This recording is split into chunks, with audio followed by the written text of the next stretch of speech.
Greetings and good morning, everyone. Dr. Espen here. I have today the privilege of spending some time with one of the most influential people in my life, in my personal life and in my professional career, none other than the incredible Dr. John Demartini. Now, for those of you who don't know who Dr. John is, he's a world-renowned specialist in human behavior. He is a researcher, author. He has written and compiled over 300 texts and books with over 40 self-help books in total. He's a global educator. He studied over 30,000 texts himself. He's a polymath, and he shared his wisdom on stages in over 100 countries across the world. Dr. John, it's a privilege to be with you. How are you this morning? I'm doing great. Thank you. It's actually on the other side of the earth. It's actually evening here, so we're going into evening as you're going into the morning. Houston, Texas. I'm in Texas at this moment. Absolutely awesome. So good to be with you. Quick story. When I first came to Australia, I was in 2005. I came to Australia as a Scandinavian. I had done very little personal development work. As a young man, full of ego, lots of wounding, not much wisdom, I would say. But of course, great determination to learn and to grow. And then one day, I heard about this guy. Someone was talking about this guy. He was apparently amazing. His name was Dr. John Demartini, something rather. And he was a polymath. I didn't know what that was. He was a researcher. I knew what that was. But he had a method. He had discovered a method. And this method had changed the lives of many, many, many thousands of people across the world. And as I started doing a bit more research, I came about some of your work, John, and I remember this experience very vividly. It was, as you speak of, this notion of time and space disappeared, and I was completely embodied in what was coming my way. And so I said, I don't know where this guy is or what he's doing, but I'm going to be there. I'm going to go there. And I remember once you flew to Australia, I went to a seminar, and it was the first time that I had tears in my eyes in over 10 years. And that led me to doing your work. I came to one of your free introductory lectures. I believe it was a personal development and wealth combination seminar.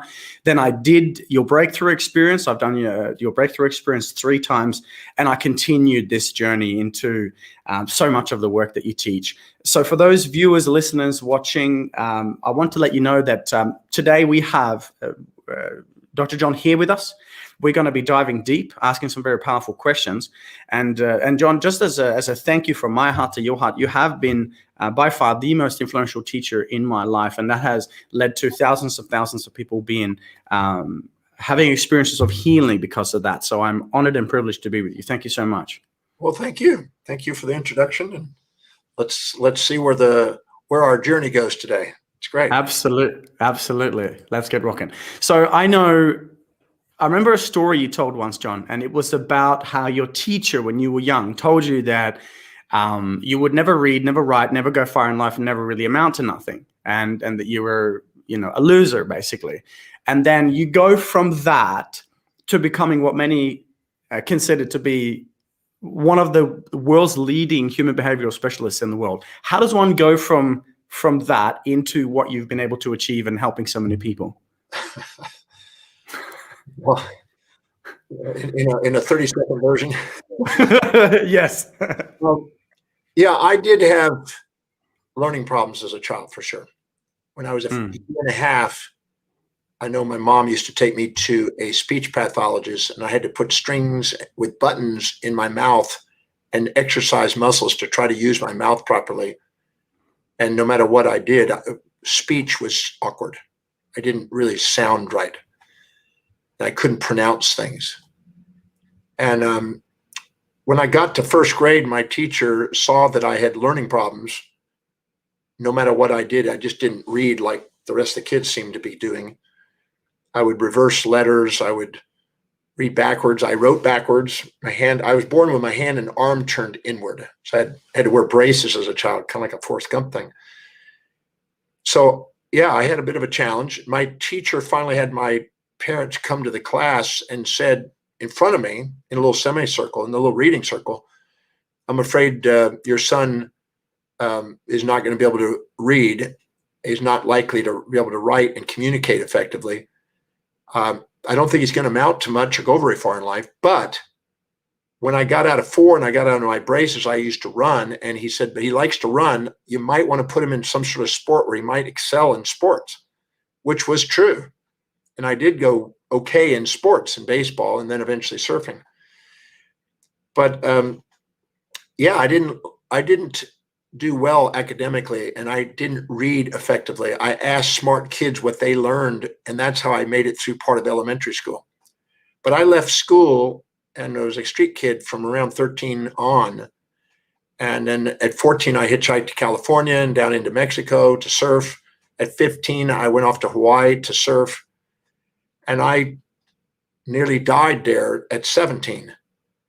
And then that led me to meeting an amazing teacher one night in 1 hour that when he spoke, I was so inspired that I was in tears like you were. And I, for the first time in my life, thought maybe, just maybe, with what this man said, maybe I could someday become intelligent. And that really was amazing for me to actually think that maybe I could overcome my learning problems and actually learn how to read and do that. So I went on a journey with this man's tutelage. I went on a journey to work on that. I moved back to Texas, hitchhiked back from I flew to California, hitchhiked back to Texas, and took a GED and miraculously passed that, guessing. And then I started reading a dictionary with the help of my mom, and we started memorizing and pronouncing and spelling it and using each word in a sentence. And I went through the dictionary and did 30 words a day until my vocabulary was strong enough where I could actually comprehend some things and make sense out of things.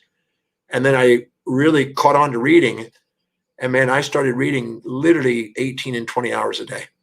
And I never wanted to stop. And for 48 plus years now, that led me to eventually having people ask me questions and tutelage and tutoring and teaching. And I've been teaching now 48 plus years. And I can't think of anything else I'd love doing. That's what I love doing. So I do it every day. Wow. I remember you told this story, and I can see as you share this with us again that, you know, you're tearing up a bit when you're speaking about this experience that you had when you heard, I believe it was Paul Bragg. Yeah, Paul Bragg. The gentleman who inspired me was Paul C. Bragg. Now, he had an impact on a lot of people. He had an impact on Jack LaLanne, the Kellogg's, from the Kellogg's Cornflake Company, Steve Jobs, Donald Trump, Gloria Swanson. I mean, there's about 139 famous people that were impacted by this one man. And I was one of them. And his daughter attended my Hawaiian breakthrough experience about 2007 or 2008, I think. And she's a short little 4'7", just lovely lady, amazing lady, fireball. And she came in the back of the room and I saw her come back there, had a hat on and a pink outfit. And at the break, she came up to me and she grabbed my hands and she held them in my hands. And she says, "You inspired me. You remind me of my father." Oh. Whew. Yeah. So I had a dream the night that I was there with him that someday when I'm his age, I hope to be able to inspire young people like he did for me. And I've been working on it ever since. So I'm not quite his age. I'm going on 67 and still cranking. But I really believe that by the time I'm his age, that I would like to do the same thing and pass that torch on. Well, it's already been done, my friend, and I know you're not going to stop. I know you're working on a new text and continuously delivering seminars and wisdom. And like I said, you have been the spark in my life, like Paul Bragg was for you. You've done that for me, and I'm not the only one. I can talk about hundreds in this country alone that I know personally that has had their lives transformed because of some of your work. I know your values work. For those of you watching, go to drdemartini.com and do the values determination process. We'll post the link in the comment section, guys. This is a great place to start because it helps us really understand our value. Now, you speak so beautifully to this, John. Can you give us your short version of why you've chosen to share this work in this specific way in regards to values? I think that's so powerful. Well, every human being, regardless of age or gender or culture, lives moment by moment, filtering their reality, their decisions and their actions according to the values that they hold. And they have a hierarchy of values that are completely unique, like a fingerprint. And whatever is highest on the value list of an individual is what they spontaneously are inspired from within to do. It's an intrinsic value. And whatever's lower, progressively lower on the values, it becomes more and more extrinsic. So you need motivation, reward to do it, or punishment not to do it, to get you, if you don't do it, to get you to act. And so finding out what's really most important and what's highest on your value, and not go by what you think it is, but what your life really demonstrates it is. Because a lot of times if I ask people, I've been working with values for over 43 of the 48 years I've been teaching. And if you ask people what their values are, they'll tell you social idealisms, peace and truth and honesty and, integrity and all these idealisms. But I'm interested in what your life demonstrates on a moment by moment basis that you make your decisions by, so you can find out what's really, really important to you, so you can structure your life in such a way that you're doing and filling your day with high priority actions and delegating lower priority distractions. It's because by doing that, you build momentum and you end up expanding your space and time horizons. You give yourself permission to wake up your leader, you wake up your genius, you wake up your creativity. I mean, it's just, I could go on and on and on the significance of living in alignment and congruent with what you value most. You have the most fulfillment, the most meaning, the most inspiration in life. And so helping people find that and structure their life around that is what the Breakthrough Experience program is about. And really all my programs are designed to do, to help people be inspired by their lives. Because it doesn't matter what you've been through or what you're going through, or what you've experienced. What matters is, are you now targeting your life on priority? It changes your life. I've got millions of people to demonstrate that, to prove that. So I spend a lot of time trying to help people do that. I just spoke today with an organization in Israel and Palestine to deal with it. They've asked me to be the keynote speaker on the International Peace Day in September, to talk about the method that I developed and the relationship to values. Because people, when they're living congruently with that, they're less volatile, they're less distressed, they're less judgmental, they're more engaged and inspired. And so it's being used there. It's also being used, a United Nations thing here coming up next week, where I'm doing something on waking up creativity and innovation in the world today as entrepreneurs. So it has so many applications. I don't know, in healthcare, I did healthcare today. I did a healthcare conference today and applied. So it has a universal application. So I've distilled whatever I've been able to study in these 48 plus years to try to down to that very highest priority information I can deliver that can make the biggest difference with the least amount of effort.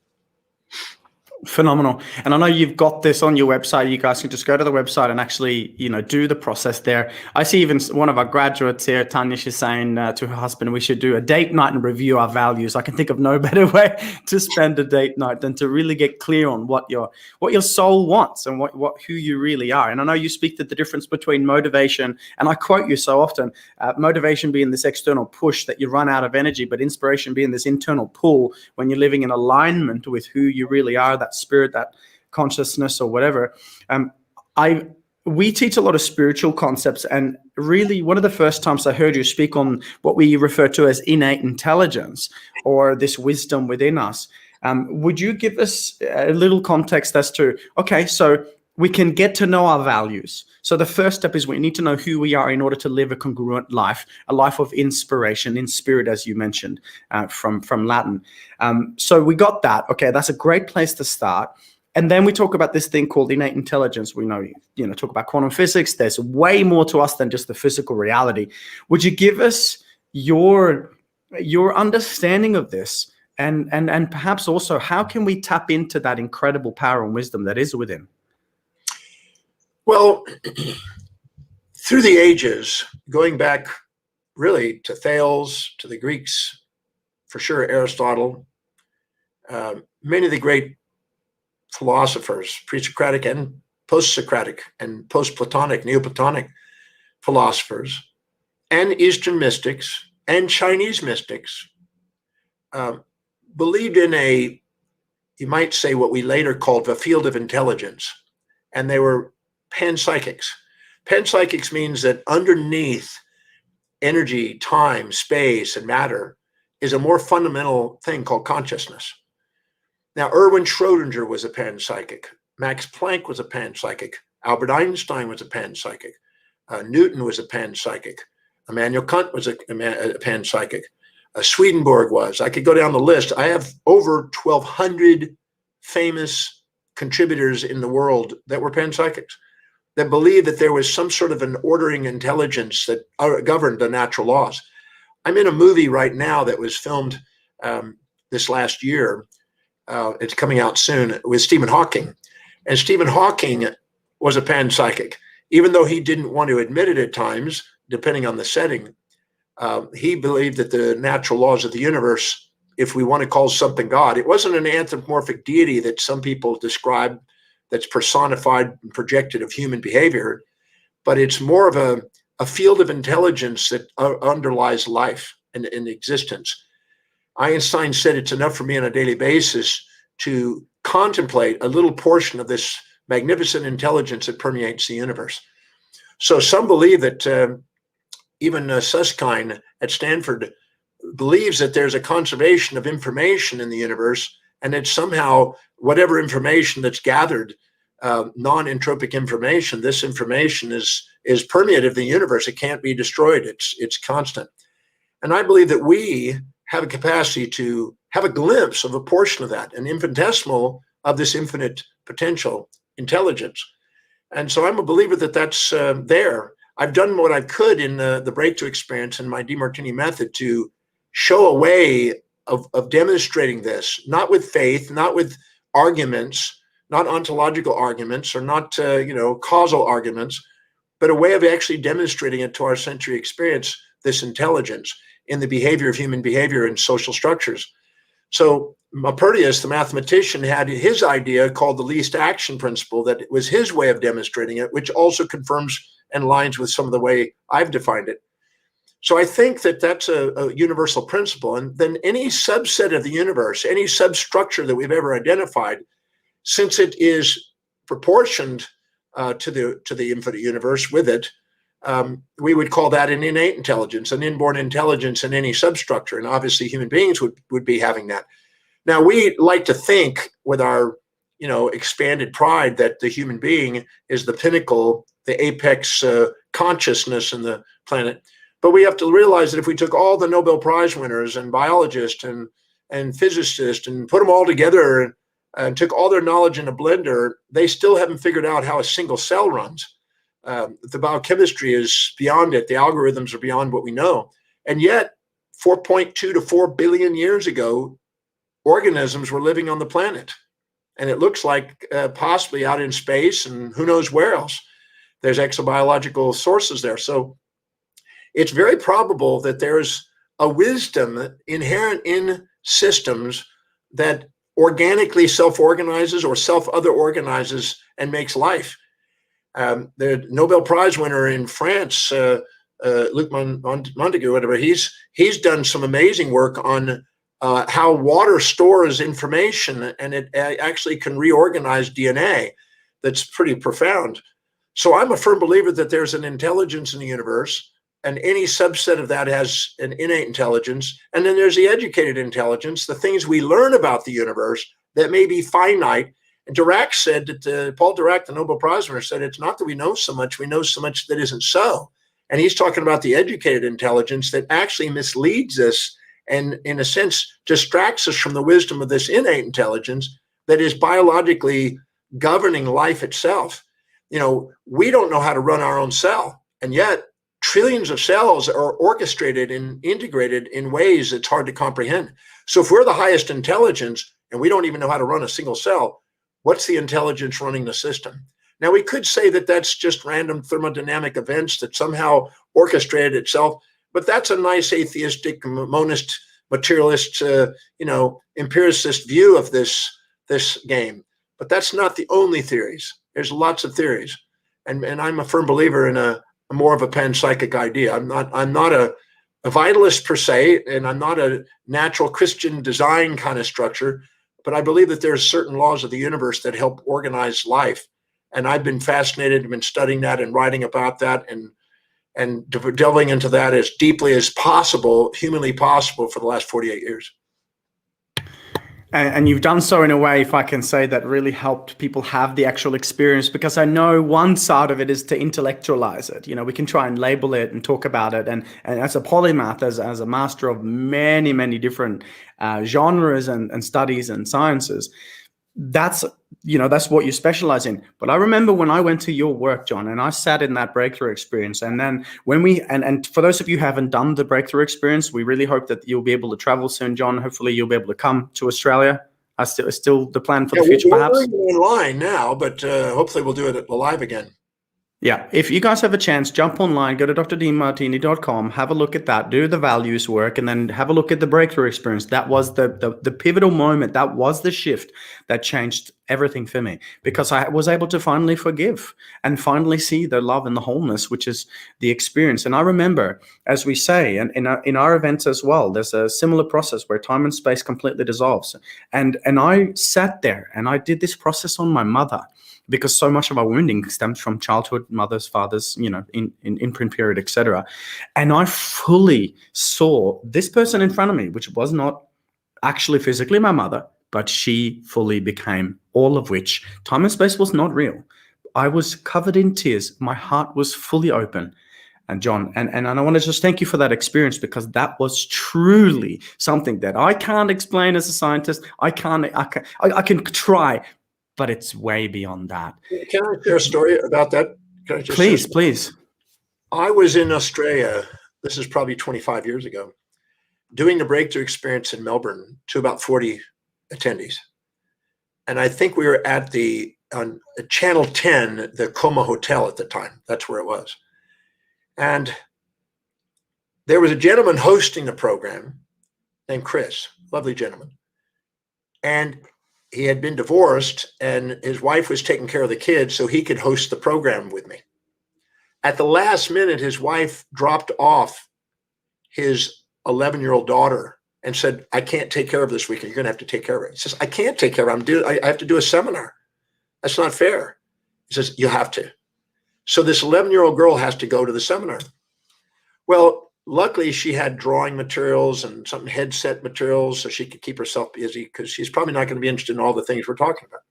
So she was unbelievably quiet, sitting, occasionally listening, drawing, listening to music, and was just this absolutely amazing 11-year-old girl that didn't disturb anybody, was just present and doing her thing. We worked through the entire day and all the way into the evening, when they're actually finishing up the Demartini method, the actual method on dissolving emotional stuff, so you can actually be present and be grateful and love somebody. So this lady, who was 57, had just finished doing the Demartini method on her 76-year-old mother. And I could see she had a tear in her eye, and I could see that she had some gratitude. And I walked over to her. I said, have you finished? And she goes, yeah. I said, then who here reminds you or resonates or resembles the person you did? And she said, well, I did my mother. And so she looked around the room. There's only 40 people. And she's looking around the room and scanning the room. And nobody looked like her mother exactly until she got to this 11-year-old girl. And it was spooky, because the way the hair of the girl and everything else just somehow reminded of her mother. Now, I wouldn't have expected this 11-year-old girl. I would have thought somebody that was older was going to be picked. But she picks this 11-year-old girl, and I said, Chris, could you bring your daughter over here? And we sat them across in chairs, and they were maybe head to head, 1.5 feet apart. They were really close together. And this 57-year-old woman started to speak to her mother as if this young girl was her mother, just like you were mentioning yourself. And she started bawling. She started having tears. She started having a deep appreciation. And she was thanking her mother. While she started thanking her mother, the 11-year-old girl reached up on the side of her head with a shaking kind of palsy movement and started stroking her hair, and then said to her daughter, this is now this 11-year-old girl, said, "Oh, my precious little angel, I'll never forget the day your eyes opened up. You've been my special little angel your whole life, my dear. It means so much to me to hear what you have to say. I love you so deeply. I thank you, my dear, for being such a good daughter. I thank you so much. I love you so much." When this was finished, they just embraced each other and probably cried and snotted for probably 10 minutes. The whole room was in tears. And finally, they stopped the hugging. And the lady turns to me and she says, "Dr. Demartini, how on earth did that young girl know that my mother had a palsy in the left hand? How did she know to say what my mother used to call me? How did she know to stroke my hair, what she did her whole life? How on earth did she do that?" And I said, "Well, that's what happens in the method. When you extract out space and time from your mind and get really present, you access what Immanuel Kant would call the transcendental mind, which has access to information that we normally don't get, that's in the unconscious, that comes to the surface, and we gather information, and we can actually almost encompass the information sitting in people that we're present with." And she said, "That was mind-blowing. I swear to God, I was just hugging my mother. I could smell her. I could hear her. I looked into her eyes, and it was my mom." And I said, "That's the magic of the method. I've been working on this method since I was 18. It's a very powerful method on helping people transcend emotional perceptions and judgments to help people appreciate and love their life and the people around them. And some really profound, almost mystical things occur when people do that. And it's built out of quantum physics, believe it or not. It's almost a spiritual experience built out of a scientific method. But it's profound. And what you just described is something I get to see in Breakthrough weekly whenever I do that program.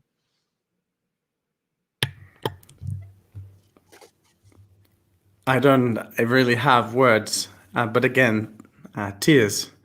And I know it to be true because I've been there and I've experienced it. And,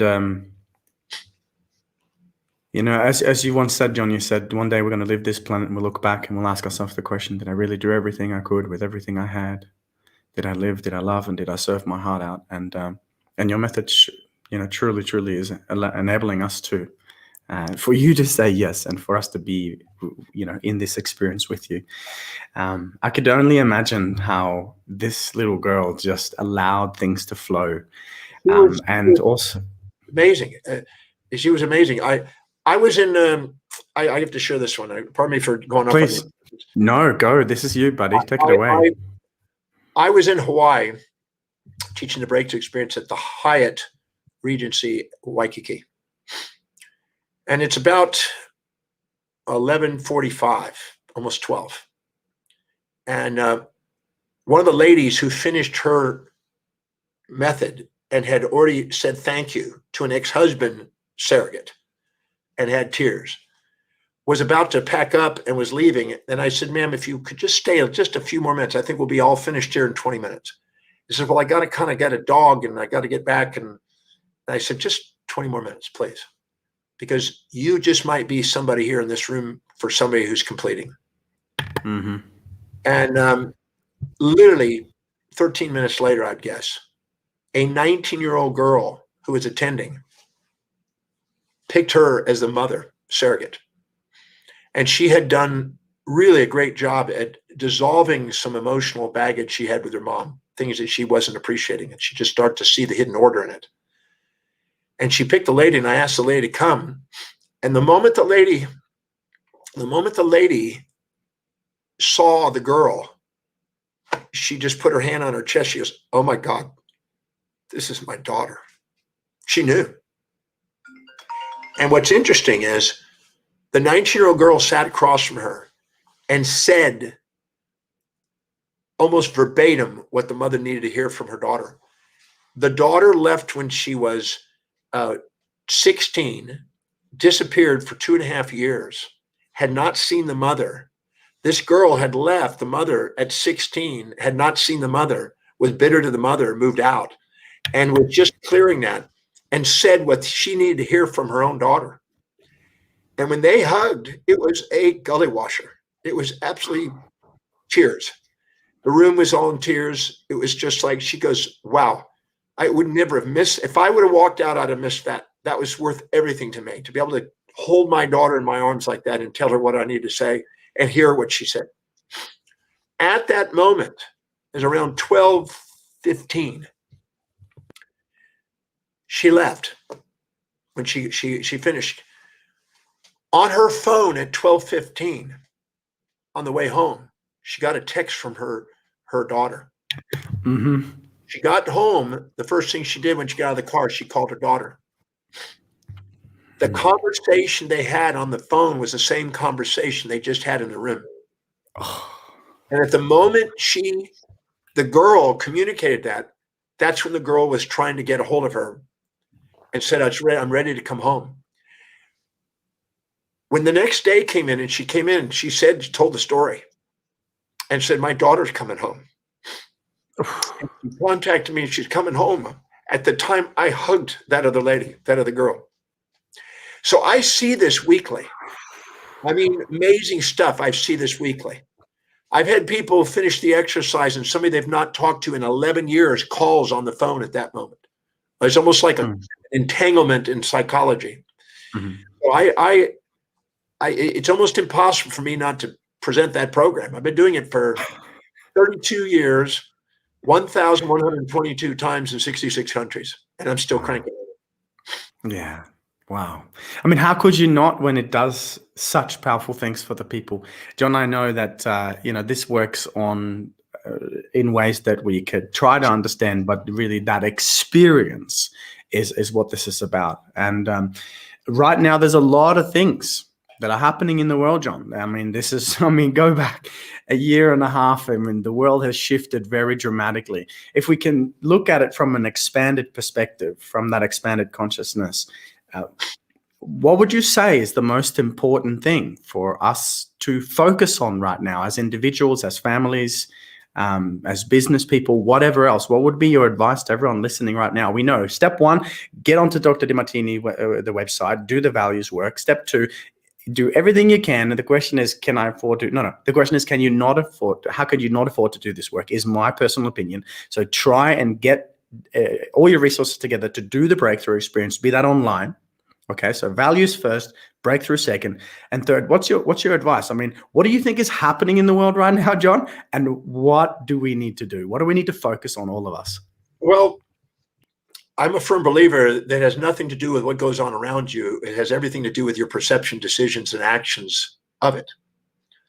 So one of the greatest and wisest things I found that a human being can do is to prioritize their actions every day. Ask themselves, what is the highest priority action I can be doing right now that will serve the greatest number of people, that is most deeply meaningful, that inspires me, that can make the biggest difference with the resources I have in the most efficient, effective way.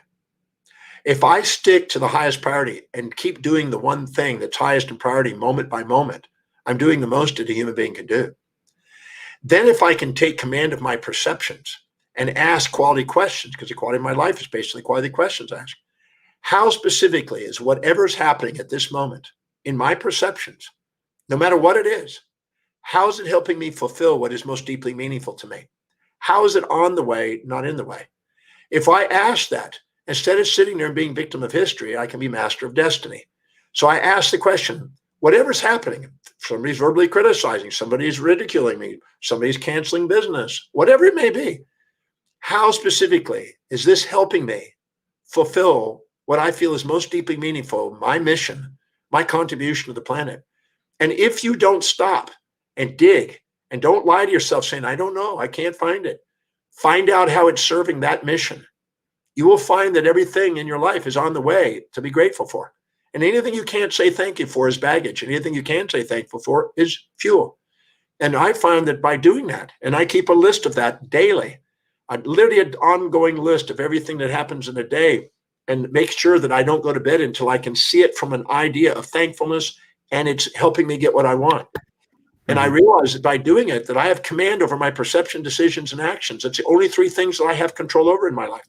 And if I can make them where my decision is, am I going to make a priority of my actions, or am I going to make a priority of my perceptions in this moment? Which is the wisest? And either go and do what you love through delegating, or love what you do through linking it to what you value most. And that liberates you to build momentum, incremental momentum, to do something extraordinary on the planet. Such a big question, and such a profoundly simple answer that shows us all that we have that power within. So just to take a note on this, everyone watching and listening, the key here is to, and I would, recommend listening to this over and over and over again until it vibrates in your system. But you mentioned here, John, to write down every single day, not from time to time, but every day, write down, how is this serving me fulfill my mission? How is this helping me do what I came to do? Is that correct? Yeah. It's never what happens to you. William James, father of modern psychology, about 125 years ago said, or wrote anyway, that the greatest discovery of his generation is that human beings can alter their lives by altering their perceptions and attitudes of mind. So it's not what happens to you, because all of us have had moments in our life where we've had this event occur, this experience. And we first thought, because of a subjective bias, that there were more drawbacks and benefits. And we thought, this is a terrible event. And then a day, a week, a month, a year, or 5 years later, we look back and go, wow, I can now see that if it hadn't been for that event, I wouldn't have gotten this experience, and I wouldn't have been this path. And now I wouldn't change it. But why have the wisdom of the ages with the aging process? Why take time to do that? Why not ask right now and discover it? Because the discovery is right in that moment. And I've proven that with literally 100,000 people in the breakthrough experience. You can find in that moment the benefits of that right there on the spot. And when you do, you liberate yourself from the idea of storing some wound in your subconscious mind that's going to cause you to react on anything that reminds you of that in an avoidance response, and a seeking response of anything that's the opposite of that. And so you're now run from the external world instead of run from your own perceptions. And I want you to have command of your life so you can live an inspired life. You won't if the world around you is running you. I said on The Secret 2007, when the voice and vision on the inside is louder than all that on the outside, all the opinions on the outside, then you master your life. So taking what's happened and filtering it through a way of seeing it on the way, not in the way, is liberating. And there's nothing that can happen. There's nothing your mortal body can experience that your mortal soul can't love anyway. Can we let that sink in for a moment? Wow. John, I want to thank you so much. I know we're going to hop into the censored version, guys. So you'll see a link in the chat section for us to hop into the censored version. This is where we can really let loose and speak our truth. But before we do, John, I just want to check in with you. Is there anything else you want to share? Any final words? When you exaggerate yourself and look down on people, or minimize yourself and look up to people, you're not being yourself. And everybody wants to be loved for who they are, but you won't be loved for who you are if you're judging somebody and putting them on pedestals or pits. You got to put them in your heart and level the playing field and have equanimity within you and equity between you and them if you want to live an authentic life. And the magnificence of your authenticity is far greater than any of the fantasies and facades that you put on judging somebody. So give yourself permission to love your own life by loving the people around you. Schopenhauer says that we become our true self to the degree that we make everyone else ourselves. So give yourself permission to shine, not shrink, and give yourself permission to stand on the shoulders of giants and not live in the shadows of anyone. Amazing, John. Thank you for inspiring us once again. We're looking forward to the uncensored version. For those of you watching, thank you so much for being with us. We love your feedbacks. We love your comments. John, once again, I want to say from the bottom of my heart, you changed my life, and that has impacted many people, including our families. And I will forever, and my soul, not just my mortal being, but my soul will forever be grateful for our entanglement and our opportunity to be together. Thank you for what you're doing for the people. Thank you for what you're doing for everyone that has had a chance to listen and be here today. And yeah, thank you so much for being here with us on this fine afternoon. Well, thank you for giving me the opportunity to be on your show and sharing. Thank you. All right. Looking forward to the uncensored version. Click the link in the chat section, guys. If you have any questions, pop on in there and let's listen to what John has to say when we're going raw and real. John, love you. Thank you so much. Thank you. All right, guys. See you there.